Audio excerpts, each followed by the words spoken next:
Hello guys, welcome to yet again another video. I am so excited that you're here. Thank you so much for stopping by. Thank you for stopping here at Life as Is, because we enjoy every single moment of life the way that it is, the way that it was gifted to us. So you guys, today I really wanted to bring to you, how is it that I'm preparing to go to Ghana? So let me clear the air. I am not moving right now to Ghana. However, I am taking a very much needed sabbatical to really get my feet wet and understand Ghana, enjoy the culture, so that by the time I am ready to make that move, which I'm not revealing yet, I am ready.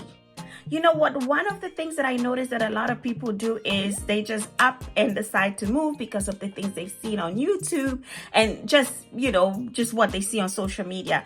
But the thing about that is it might be okay for some people, but for most people it's not so much okay, because they find out that Ghana, like many African countries, is not so easy to move into. You need to be prepared. Not only the culture is different, but also amenities in Ghana are different. Access to different things is different. You need to have a lot of this to really move there and have just what is normal and comfortable here in the States or in abroad to really live in Ghana. So, the way to prepare to go to Ghana is a whole different conversation that's not even part of this video. I'll add that on a separate video, and I'll be doing a lot of interviews about what exactly it takes to be successful to move back home. Even people who are Ghanaians and just migrated to Europe or America can't just move like that. It takes years before you get ready to move to Ghana. So if you are already not like, let's say you're from the diaspora, say you are like African American or from the Caribbean, and you're not used to, you don't even have family members who are like close relatives who live there, and you just decide to move to Ghana, it's going to be such a culture shock for you that you're going to get the experience that we wish no one gets. You need to really be prepared, because it is a different world that once you get prepared and you know what it's like, it's easier to move there. So yes, I'm here to give you some of that because I really want to guide you. I really want to share with you what I know and what I've learned as a child of immigrant parents from Ghana.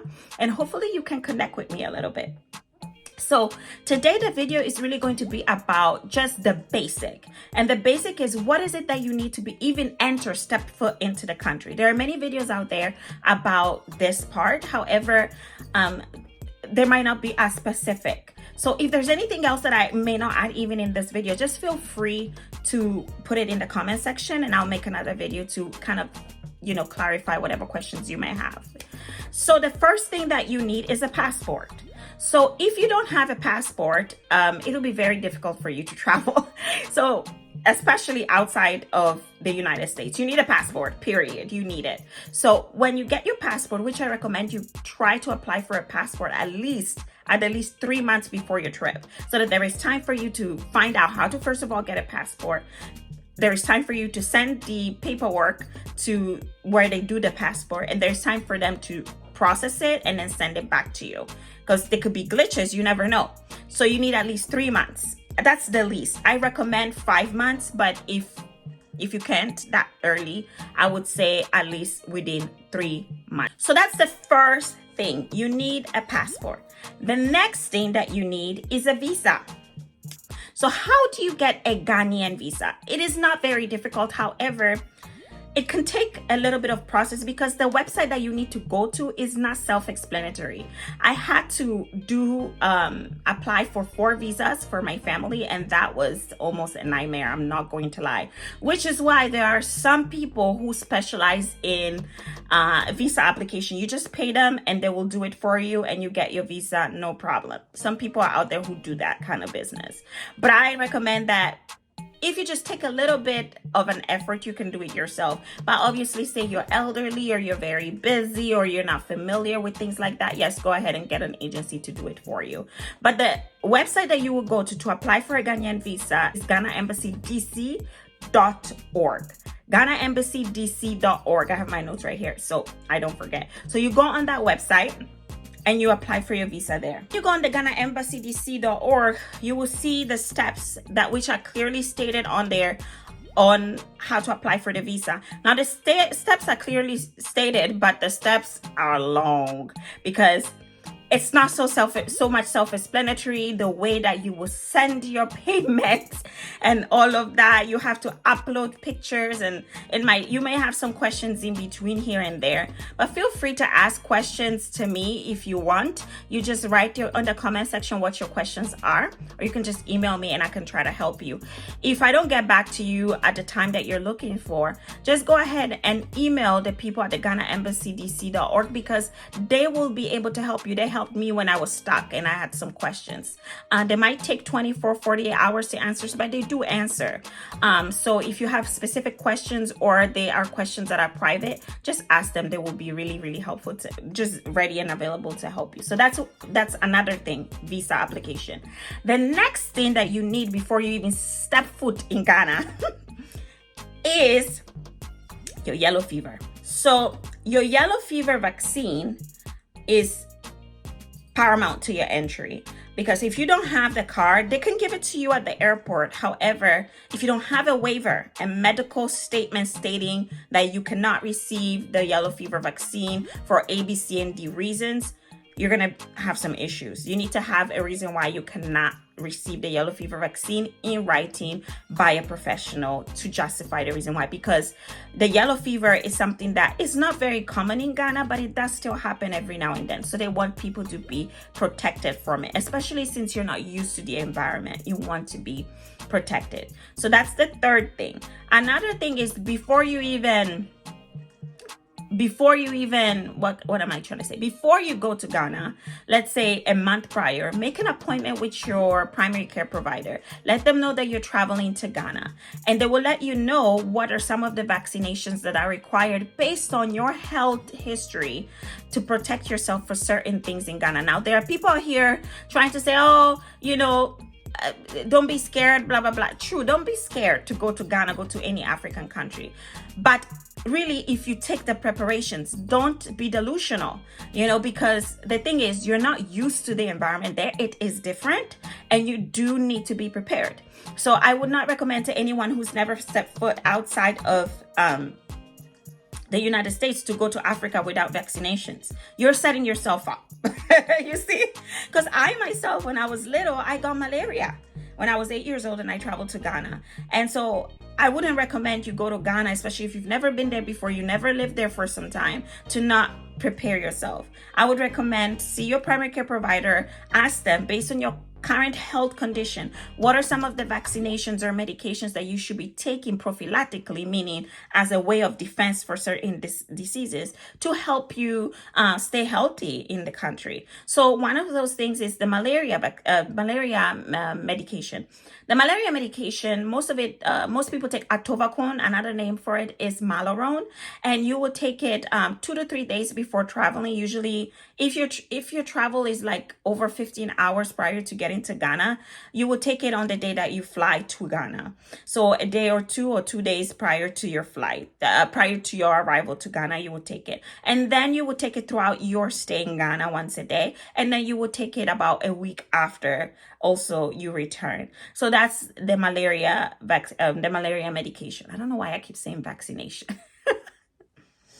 After the malaria medication, I would recommend that you take the typhoid vaccine. That's my recommendation, depending obviously on your doctor's recommendation and your health history. Typhoid is good because if you are someone who likes to explore different dining options, first of all, you're not used to how the Ghanaian ingredients, they're different. They're not really treated. So everything that goes in really comes out, which is a good thing. But if you're not so used to that, you might experience a lot of diarrhea, you might get sick and this and that. So I recommend the typhoid vaccine. Doesn't hurt. Some insurance company cover it, some may not. But when you go to Passport Health, which is usually the place where most people would get the yellow fever vaccine, you can ask for the typhoid vaccination. You would have to pay for it out of pocket, but they do offer them. So I would recommend you take the typhoid vaccination, because that would help prevent you from getting the typhoid if you end up contaminated by it from street foods, because Ghana is very used to, like, the culture is all about street food. It's street food everywhere, and It's so tempting. It's so good. You can't go to Ghana and not try the street food. But, take some precautions, okay? Because your body may not be used to, all of the, environmental differences that are in Ghana. So just to enjoy the place in a comfortable manner, prepared manner, so that you have like no headache about it or you're not so worried, take the typhoid vaccine, okay? At least that extra layer of protection. I recommend it. And then one other thing I do recommend is, this is even for those who may not have any medical conditions, do get travel insurance, because in the event that there is some type of an emergency, you want to be able to be exported to the nearest high-tech medical center. Now, Ghana is a developing country, but it's still not near to the level at which, and you should not compare by all means, to the United States or Europe. But when we're talking about healthcare, the level of healthcare that it is in Ghana is not where the healthcare is here. And if you need some type of special care and attention, you may not very well get it in Ghana. Or if you do, it might be a wait. You might have to go through so much before you get the care that you need. So if you're in a situation where it's really emergent and you're not getting the care that you need where you are, or you have some specific medical conditions that require some special type of attention, I would recommend getting travel insurance. And even if you don't have specific medical issues, do get travel insurance just in case you want to be able to be transported to a healthcare center that has everything that you need. Now, that's not to say, let me reiterate, that Ghana doesn't have good healthcare quality. They do, but most of them are private and they're still developing. And then the government healthcare centers, they have what you need for the most part, but you will see even when you go in there that just it's different. So I would say equip yourself by being ready, being prepared, because that's the best way. And so that goes back into why I keep saying, before you move to Ghana, make your research, because you don't want to be unprepared. You don't want to be delusional. You don't want to be living off of what other people's videos are telling you. What you see on YouTube is edited most of the time, so you will not get the full picture of what everything is like.